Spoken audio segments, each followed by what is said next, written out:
নমস্কাৰ বন্ধু বান্ধৱীসকল, মোৰ অন্য এটি ভিডিঅ'লৈ মই আপোনালোক সকলোকে স্বাগতম জনাইছোঁ। আজি হাঁহ আৰু কোমোৰা এটা সুন্দৰ ৰেচিপি লৈ আহিছোঁ।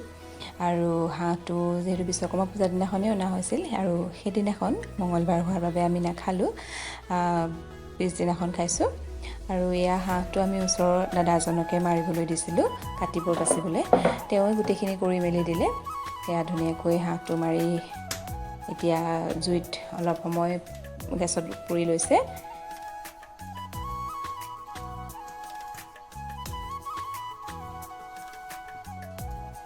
তাৰ পাছত এতিয়া ধুনীয়াকৈ এইখিনি গোটেইখিনি সৰু সৰুকৈ এতিয়া কাটি দিছে। তেওঁৱে আচলতে গোটেইখিনি কৰি মেলি দিলে আৰু আমি তেওঁলোকক ৰাতি আমাৰ ঘৰতে ভাত সাজ খাবৰ বাবে নিমন্ত্ৰণ জনাইছিলোঁ।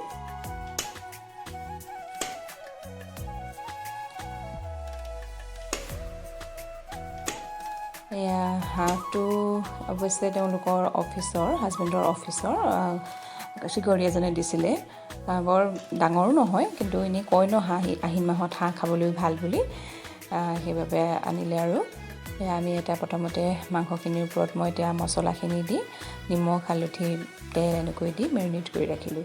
এয়া এফালে কোমোৰা আলু পিঁয়াজ এনেকৈ কাটি ৰাখিলোঁ, আদা নহৰু পেষ্ট দি। তাৰপাছত এয়া এফালে তেল গৰম হ'বলৈ দিলোঁ। তেলখিনি গৰম হোৱাৰ পাছত আৰু এইফালে কেৰাহীখন দিলোঁ। কেৰাহীখনত এতিয়া পিঁয়াজ দিছোঁ।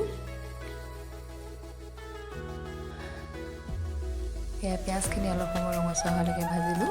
ভজাৰ পাছতে মাংসখিনি মই ইয়াৰ ওপৰতে দি দিলোঁ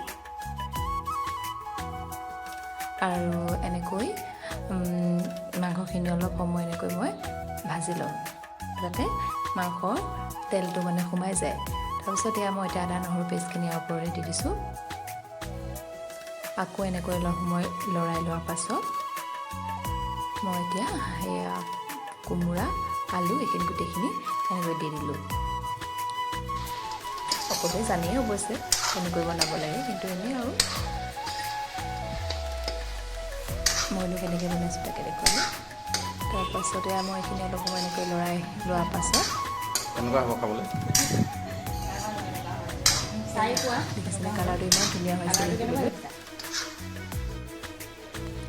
আচলতে হাঁহৰ মাংস খুব সিজাব লাগে, তেতিয়াহে ইয়াৰ আচল টেষ্টটো আহে।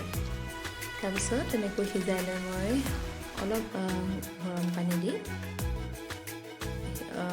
কোমোৰা আৰু আলুখিনি সিজিবৰ কাৰণে দিম।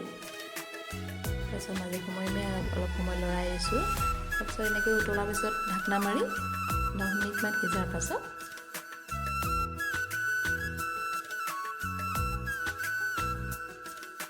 এয়া আমাৰ মাংস খাবৰ কাৰণে ৰেডি হৈ গ'ল। আপোনালোকে জনাবচোন কেনেকুৱা হৈছে।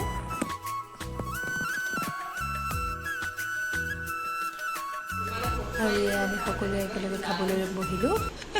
আৰু আজিলৈ ভিডিঅ'টো ইমানেই আছিলে। যদি আপোনালোকৰ ভিডিঅ'টো ভাল লাগে তেন্তে লাইক শ্বেয়াৰ এণ্ড ছাবস্ক্ৰাইব কৰি দিব।